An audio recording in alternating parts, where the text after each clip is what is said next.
Welcome back to Thanks I'll Take It From Here, the podcast where we deep dive into TV, film, and books. I'm your host, Cammie, and today we're breaking down episode 3 of The Summer I Turned Pretty, season 3. I'm joined by a special guest, Devin from the Boston Wenches. After coming across her profile and seeing that she stands 10 toes down on her opinions, I just knew I had to have her on. So everyone be nice to her. Before we dive into the breakdown, I forgot to mention this, Devin. This is an Adam Fisher hate account. So if you're going to be on the show, you have to hate everyone we hate. Is that going to be a problem? No, Adam Fisher's the dad, right? Yes. And he's also dead to us. So yeah, no, I don't like him. Okay, so we can actually continue. This is good news. Yeah, no, we're good. Let's walk through the major plot points in this episode. This one opens with Jeremiah and Belly being all lovey-dovey. Then we finally get the ring, which I'm guessing Jeremiah bought this with like Tooth Fairy funds, because you really have to squint and use a microscope and you still might not see that ring. I actually have a really fun Easter egg about this ring. I tracked down the exact ring and the company. So it's a stacking ring from Catbird called the Diamond Fizz Ring Sparkler. And guess how much it costs? Just based on what you saw, guess how much this ring costs? Like $50. Is it a real diamond? That's what I'm confused about. Well, so it costs $298. Are you kidding me? He definitely spent more on Cabo. Wait, okay, so here's my thing, and not to be superficial or materialistic, but I'm just saying, if I was dating someone and they proposed to me with that small of a diamond, we would be breaking up, point blank, because I'm sorry, but if I can't see it from a TV screen and I'm watching in like 4D, not happening, Jeremiah, sorry. I'm not materialistic either. I think it just shows you that this was extremely impulsive. I'm not over the fact that he proposed to her without a ring at first and then had to backtrack, get the ring, proposed in his dorm room, like post hookup sesh, and just like whipped it out. And then with those atrocious glasses on, like where did he pull all of this stuff out from? Wait, I'm gonna have to stop you right there. I actually thought the glasses were really cute. Oh my God. I thought the glasses were cute, okay? But you're right. I feel like that proposal, that's not how someone should get engaged. And I think what they try to do on the show is add Steven's accident to make that proposal make sense. And I just want to say right now to all of my loved ones, if something dramatic ever happens to me, please do not get engaged to somebody's dusty son just because of my situation, because I refuse to hold responsibility for that. I actually second that, because I do not want to be blamed for that. Speaking of the proposal, Belly meets up with Taylor at the coffee shop, and Taylor tries to talk to Belly about how horrible she feels because her and Steven aren't seeing eye to eye. And then while Taylor's kind of spiraling about that, Belly sees this as an opportunity to drop the engagement bomb to her friend. And I think at first Taylor was like, "Are you pregnant?" And then immediately was like, "This is because of Steven. You're engaged because of Steven." That whole scene was wild. I have a few questions actually. One, who gets coffee for 5 seconds? I don't even think they had time to finish their drinks. That was the biggest plot hole in that whole scene. First of all, Taylor was right in asking if Belly was pregnant, because that would have been my first question. Clearly, no one's head was in the right space when she asked that. It's interesting that you brought up who gets coffee in that short period of time. This scene in particular, I thought there were so many things that could have been different. And something that we explore on the podcast is rewrites. And I think something I would change in this scene is I would just add another person that's not in the Cousins crew. They needed an outside voice, I think, to give Belly advice, because I feel like Taylor just gave up and was like, "Well, there's nothing I can really say or do. You're just gonna marry this man." And I think that's what I would change, is just add another voice that could be the voice of reason in that scene, because nobody was the voice of reason. Anyway, so just to get back to what's going on in the plot, I'm going to kind of speed past these next few scenes because I feel like they were kind of filler. But we find out that Steven's quote unquote bedridden and Laurel's like in this full helicopter mom mode.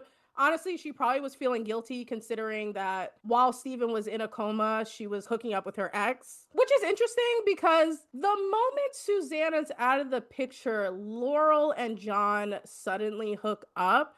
I don't know if you remember, but back in season one, John seemed to imply that Laurel couldn't maintain serious romantic relationships because of Susannah, which is kind of weird. I wonder if we'll get to the bottom of that, why she was unable to do that. Was she in love with Susannah? Was Susannah in love with her? Did they have a toxic friendship? I feel like it means something that they are suddenly hooking up again. I'm convinced that Susannah and Laurel were hooking up. They were lovers, because where were the husbands? I hope we get an answer. Someone send this to Jenny Han. Then we cut to Belly saying goodbye to her roommate, and they clearly seem close, even though we haven't seen that on screen. And they have this conversation about how Belly cares way too much about what people think of her, because Belly asks her, "Are you secretly judging me for getting back together with Jeremiah?" I don't know if her scenes have gotten cut or if it's just too early in the show and we'll get more of her, but I actually really like her character. After Belly has that sweet conversation with her roommate, her dad comes to help her pack the stuff in the car so she can go back home.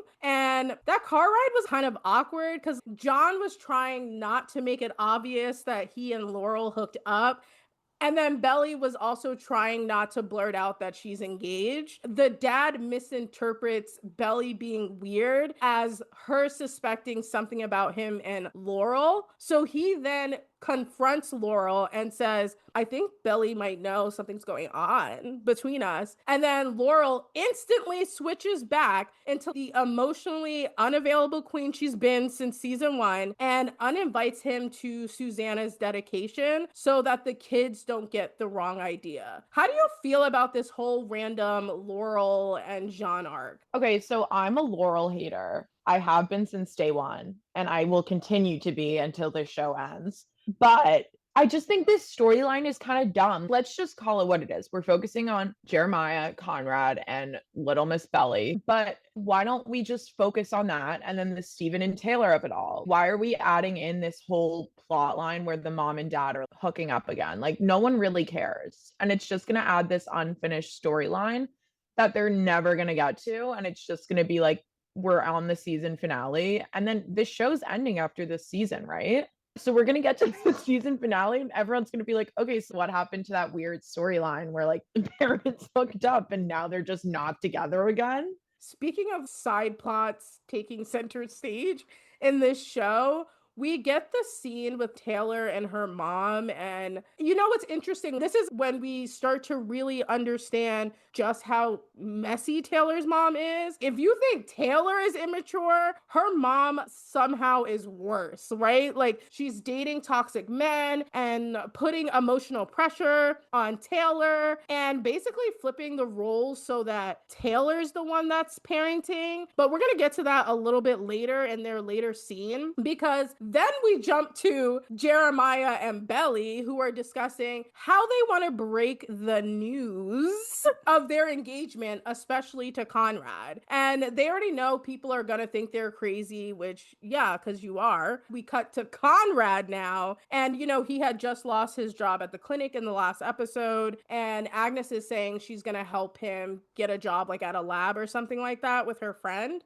She gives advice to Conrad to not close himself off to his family and to just take baby steps in seeing Belly so that he's not carrying that weight for the rest of his life. And shockingly, he takes her advice, which by the end of the episode, we know that was not probably good for him. And I just wanted to take a moment and see, how do you feel about Agnes this season? Because I feel like her dynamic with Conrad is like one of the few relationships on the show that's like kind of not built on chaos. When you think about how everybody is connected on the show, I feel like they're literally one of the only non-chaotic like pairing. Okay, this is another one of those like weird unfinished storylines though. Like, who the hell is this Agnes chick and why are we throwing her in season 3? Yeah, I think that's a fair question to have. I feel like the point of putting her character in the show is to maybe show the parallel of how Conrad is with Belly, because I think in that scene in particular, she talks about, or maybe it's another scene, but she talks about how she's been in love with Conrad and that she's kind of had to move on from that so that they can have a friendship. And I think it's supposed to parallel what Conrad is supposed to do with Belly. So I feel like that's the point of her character. Also, keep in mind, up until this point in the show, he's on the other side of the country. Like, who's he gonna have scenes with? I do always forget the fact that they're supposed to be in college and Conrad is like allegedly at Stanford. I do like the fact that she kind of gives him some tough love. Yeah, that's what Belly needs. That's literally what she needs. She needs her own Agnes. Like, No, Belly needs a sledgehammer to the face of tough love. this needs to be the summer she turns a new leaf. Like, but I digress. So we shift back to Belly and Taylor. After the coffee scene, we see that Taylor kind of accepts that they're getting engaged, right? And she's just being supportive now. And then Belly asks Taylor to be her maid of honor in this scene. And she says yes, obviously. And that moment had me wondering, who is Jeremiah going to ask to be his best man? Because in the books, he asked Conrad. And I just think that would be crazy. Like, imagine walking down the aisle and seeing your whole body count at the altar, like just staring back at you. That's Like, a crazy sentence. To see your entire body count standing at the altar. That is so true, though. I genuinely think that I would have to run. I would literally have to run away and join the witness protection program if my entire body count was standing at the end of the altar. Like, holy hell. I feel like people don't think about how messy this whole love triangle is. Like, yes, we know it's messy, but apply this situation to your real life. You know, there's the team Conrads and the team Jeremiahs. But if that was your friend, wouldn't you tell your friend she should leave those men alone and find a man that's an only child? Another really awkward situation is after she accepts being maid of honor, Taylor goes to leave and she runs into Steven, and Steven is not feeling homegirl. He barely looks at her. And then for some reason, Taylor's mom decides to parent trap them. She decides to insert herself into this situation, and she calls Steven, asking him to review the salon's finances that she owns. And she tells him, reach out to Taylor if you have any question. And of course, he has questions, you're messy. And he tells Taylor it would be a miracle, basically, if the salon survives another month. So Taylor's upset that her mom dragged Steven into just like her messy home life. And she says, thank you, but it was inappropriate that my mom asked you to do that. And she talks to her mom about the situation, and she blames the ex that she broke up with. And then she has the nerve to ask Taylor, what should I do? Why are you asking your daughter what to do about your business? And I'm gonna be so mad if Taylor cancels her New York trip to be a parent to her mom. Like, that's really not cool. How do you feel about Taylor and her mom's dynamic and the fact that Taylor is getting more screen time? I talk about in my last episode that I think Taylor and Steven are getting a lot of screen time because they might be getting a spinoff. That's kind of my theory. I'm curious how you feel about their dynamic and then her increased screen time. Okay, the spinoff is tea because I never thought about it that way. But I would have really liked to have this like background on Taylor as a character like seasons ago, because it would have explained so much and why she was like kind of a disheveled mess. But now, like, we're getting all of this information in the last season. And that's like why I'm having an issue with this, because why are we just now finding out that Taylor's mom is kind of a disaster? Like, this could have made so much sense, and why Taylor's a mess and picking all of these like bad men and making all these terrible decisions. I really think if her and Steven don't resolve their situation by the end of the season, I'm fully convinced they're going to get a spinoff. I honestly could see that now that you say that, the way that this story is going and the way that it could progress, just because of Steven's whole career arc and that weird girl he works with. Like, where's that going? Do you think her and Steven's gonna hook up? 1000%. Are you kidding? They're gonna have like some weird like work relationship hookup in like a conference room that looks like it's in like a scene from Severance or something. Oh my God. And Taylor's gonna lose her like absolute marbles Yeah. when it happens. I don't remember, but where is Steven's internship? I could not figure that out. I want to say New York, but I'm confused as to where everything is. The way they bop around from location to location, you would think that they're just all next to each other. And then Conrad's in California. I feel like they could do a better job at making it clear where everyone is. It would be interesting if he's in New York, because if Taylor also goes to New York, maybe we could see some drama between Taylor and Mia if they have a spinoff. The summer I turned professional. There you go. But I'm going to get back to the plot because now we get basically the two last major scenes of this episode. We start with Jeremiah reading his speech at Susannah's dedication garden. It's emotional and heartfelt. And then Conrad surprises everyone by joining the festivities, and he and Belly have this weird kind of stare off that like you could just feel they still love each other. Why does no one react to these long stares? Just is no one else seeing them gaze at each other? Like it feels like an eternity, honestly, as a viewer. I'm like, so when is it gonna end? They're all choosing to look away, it feels. Yeah. I mean, I would too, because it was awkward as hell. When they went to hug each other, and Adam Fisher, who we hate on this pod, I will never give up an opportunity to share my hatred for that man. But he made it even more awkward when they were hugging, because I don't know if you remember, he said, oh, Conrad's really glad to have his little sister hanging around again. One thing about Adam, he could never read a room to save his life.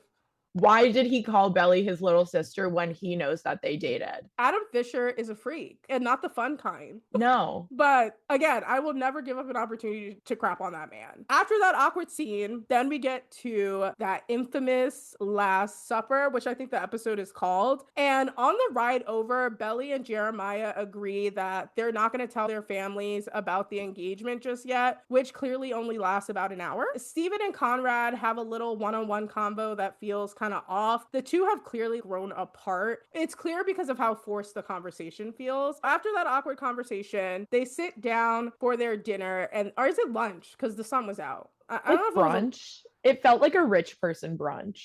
They sit down to eat, and Laurel says she's paying, and Adam, who we hate, being the douchebag he is, orders the most expensive thing on the menu. He gets the surf and turf, which is $75, and then Jeremiah gets the same thing. And I just know in that moment, Laurel was sitting there thinking, this cannot be my daughter's life, because this is impacting my coins. Meanwhile, Conrad orders one of the least expensive items on the menu. We know why, right? I don't know if you know why, but the show, they're really putting in little moments like this to make Conrad look like the better choice. And I'm curious, what did you think about this whole menu interaction? First of all, Team Conrad for the win. But that was so cute and sweet of him. And I didn't even clock that until I saw it on TikTok because my eyes are really bad. So I couldn't even see on the TV what the prices were. But that was so cute. And then my heart literally broke. But also, didn't Laurel have some really successful book deal or something like that? Or did I make that up? No, you're right. I was thinking about that too, but I still think the show was intentionally trying to show that Conrad still got the cheaper item, which could also be insulting too, if you think about it long enough. If I go out to dinner with someone, I'm not going to be like, oh my God, can I get the Wagyu $700 steak or whatever? But Laurel, you're not like poor. Girl's acting as if she like lives in a tent under a bridge. Like, come on. Yeah. Then we get the roast. I mean, toast. Adam gives like this little awkward speech thanking Laurel for how the dedication went. And then Laurel toasts her kids individually. Then Adam jumps in. He loves hijacking a moment. I just want to say he loves hijacking a moment, because after Laurel praises her kids, he then jumps in to praise Conrad, and in the same breath calls Jeremiah a super senior, which, listen, you know, this is a Adam Fisher hate account, but he kind of ate with that. In all seriousness, it really did break my heart to see the way he talked to Jeremiah, because I know what it's like to have a parent like that, and I think no one deserves that. And the fact that he did that so publicly, disgusting. This is why we don't like this man. I could tell in that moment, Belly just felt so bad. She just watched her man get publicly dragged in front of like their entire family. And let's not forget, her ex. And she decides, you know what? This is the perfect moment to announce our engagement. I think she wanted to prove Jeremiah has big plans too, like the rest of them, and that he has stuff going on in his life and deserves some respect. Not really sure how an impulsive wedding was supposed to prove that, but I could kind of see why everybody started laughing after that, except Conrad, who kind of spirals. What did you think about that? First initial, we're getting married. I can't believe that the dad said that about Jeremiah, but also, for a fact, Belly was probably like, wait, I can't believe you said that about Conrad. Oh my God, like Conrad's so going to be a doctor. Like, yeah, that's my man. And then he's like, Jeremiah, the super senior. And she's like, ooh, I think I might have made a mistake, second guessing. And then she's like, blurts out, well, we're engaged. And here's my like teeny tiny little ring. Speaking of the ring, I want to take accountability for posting a meme making fun of that small diamond. I understand that love isn't measured by the size of a diamond. If I hurt anyone by calling the ring small, just know that was never my intention. I was trying to bring awareness and healing through one meme. That was me showing restraint. I could have said Laurel spent more money on that meal than Jeremiah did on the ring, but I didn't. I could have said the seafood tower had more carrots than the ring, but I didn't. I even could have said Belly better add a metal detector to her wedding registry in case she drops her ring or wants to find one and upgrade, but I didn't.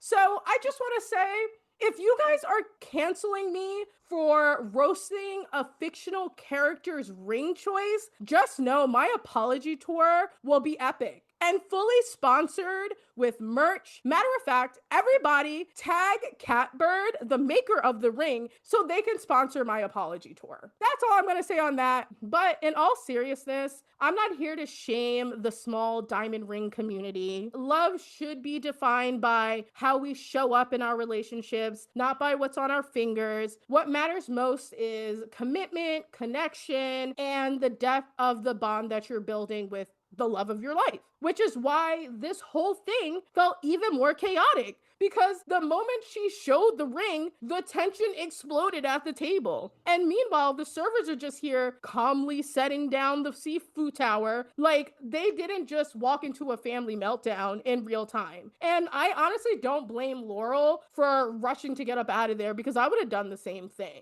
Like, wouldn't you? I think if I sat my family down at a brunch of some sort with my hypothetical boyfriend and showed them a ring and was like, I'm getting engaged, they would actually probably murder me on the spot. The last scene, we see Laurel forces Belly to come home with her, and Belly agrees because Jeremiah says, let's just both go home with our respective families and try to get our parents to come around to the idea of us getting married. And then the episode ends with Conrad standing alone in the parking lot next to his car looking absolutely wrecked. So now that we've got to the end of the episode, what did you think about the ending? Oh my God, I felt so sad for Conrad.